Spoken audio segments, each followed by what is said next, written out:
Ya, musuh terberat itu adalah rakyat sendiri. Itu adalah kutipan yang dipercaya berasal dari Soekarno di salah satu pidatonya yang terkenal. Ya, sebenarnya asal-usul kalimat ini masih diragukan. Namun, terlepas apakah itu benar perkataan Soekarno atau bukan, kalimat ini sangat relate dengan keadaan Indonesia saat ini, yang dimana kita sudah lepas dari penjajah bangsa asing. Tapi, rasanya kita masih tertahan mundur akibat orang kita sendiri. Jika pada zaman dahulu, kita jelas-jelas ditindas, diperas, dan disiksa oleh bangsa luar, tapi pada hari ini, kita juga masih dirugikan oleh pihak yang sebenarnya termasuk dari bangsa kita sendiri. Akibatnya, Indonesia sampai saat ini masih punya berbagai masalah yang menghambat kemajuan negara. Tapi, memangnya siapa mereka? Atau bagaimana bisa bangsa kita sendiri menjajah kita?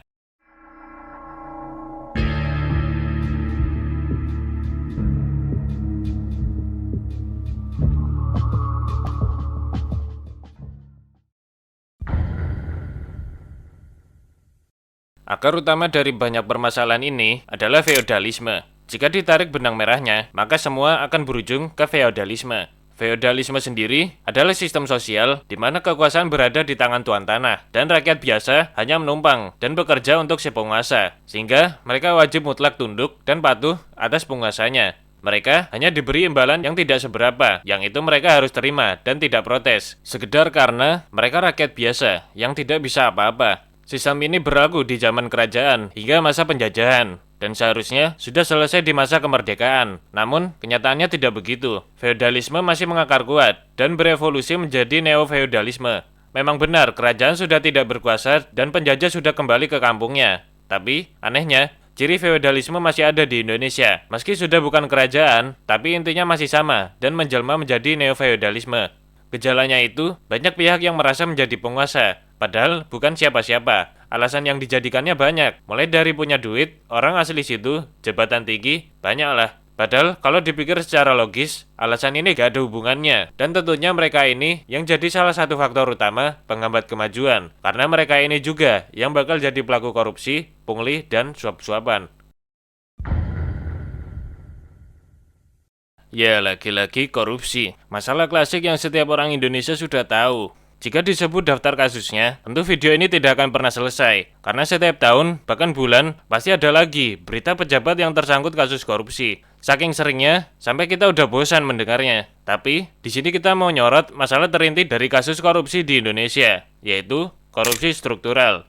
Korupsi struktural ini dilaksanakan berbagai pihak sekaligus dan disusun secara sistematis, sampai-sampai sudah terintegrasi dengan sistemnya itu sendiri. Pelakunya ada di semua tingkat hierarki, dari paling atas sampai paling bawah. Menteri bisa ikutan, suran menteri bisa, bahkan sampai PNS tingkat bawah juga bisa terlibat korupsi struktural ini. Bahkan juga, orang aslinya yang nggak mau ikutan dipaksa ikut, supaya tidak bisa melapor. Karena jika mereka melapor, maka mereka juga akan kena. Akibatnya tentu sangat besar. Anggaran yang seharusnya sekian, akhirnya hanya bisa terrealisasi bagian kecilnya saja. Terlalu banyak uang yang malah lari ke kantong para tanda kutip pelaksana negara ini. Korupsi struktural ini tentu membuat pemberantasan korupsi semakin sulit, karena pihak yang terlibat terlampau banyak dan tertumpuk. Sehingga, meski sudah menangkap pelaku pada satu tingkat, pelaku tingkat di atasnya biasanya nggak bakal ketahuan. Korupsi juga dimudahkan oleh birokrasi yang ribet dan semrawut. Sudah rahasia umum bahwa ngurus surat-surat ke pemerintah itu ribetnya minta ampun. Ngurus surat di instansi A, suruh ke B. Pas ke B, disuruh ke C. Pas ke C, disuruh ke A lagi. Ini berpotensi menambah celah korupsi, karena pada setiap instansi yang dikunjungi, bisa jadi kita malah mengeluarkan uang yang seharusnya tidak keluar. Dan saking ribetnya, banyak UMKM yang tutup akibat kesulitan birokrasi ini. Bahkan ada yang bangkrut gara-gara kesulitan bayar pajak. Ini juga jadi alasan utama mengapa banyak investor tidak berminat investasi di Indonesia, yang akhirnya menjadi faktor mengapa kita masih stagnan pada bidang ekonomi. Karena ini artinya lebih sedikit tenaga kerja yang terserap dan lebih sedikit juga uang yang masuk dari luar ke Indonesia. Kalau dari tadi permasalahannya dari pejabat, ada masalah lain yang disebabkan rakyat kecil juga. Salah satunya pungli. Seumur hidup kalian tinggal di Indonesia, pastinya kalian udah pernah kena pungli. Entah itu parkir, tempat wisata, kena calo, Pak Ogah, banyak lah. Dan ini pastinya jadi indikator bahwa pungli di Indonesia udah parah banget dan tersebar sangat luas. Pastinya pungutan gak jelas ini merugikan semua orang, dan yang untung cuma komplotannya para pelaku pungli. Salah satu pihak yang paling merugi akibat pungli ini adalah pedagang kecil.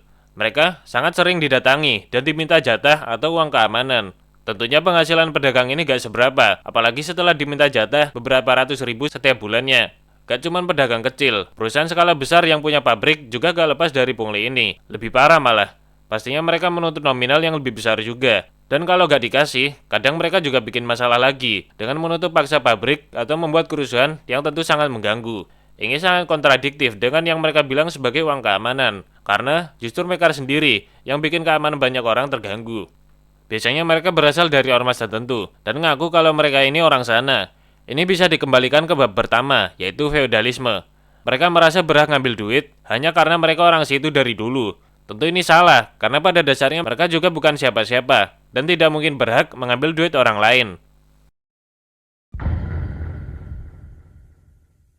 Jadi, intinya kita masih belum maju, karena memang masih ada penjajahan di bangsa kita, yang ternyata pelakunya juga orang kita sendiri. Mereka-mereka itu yang egois, rakus, dan cuma mikir diri sendiri, gak bisa mikir luas demi kepentingan orang banyak. Tentunya, kalau mau Indonesia maju, kita harus memberantas para penjajah ini. Solusinya gak mungkin cuma potong anggaran, karena meski makanan sudah dibungkus rapat, tikus-tikus itu tetap punya cara agar mereka mendapatkan makanan itu. Gimana menurut kalian? Kalau ada pendapat dan lainnya, langsung tulis di kolom komentar aja. Terima kasih dan jangan lupa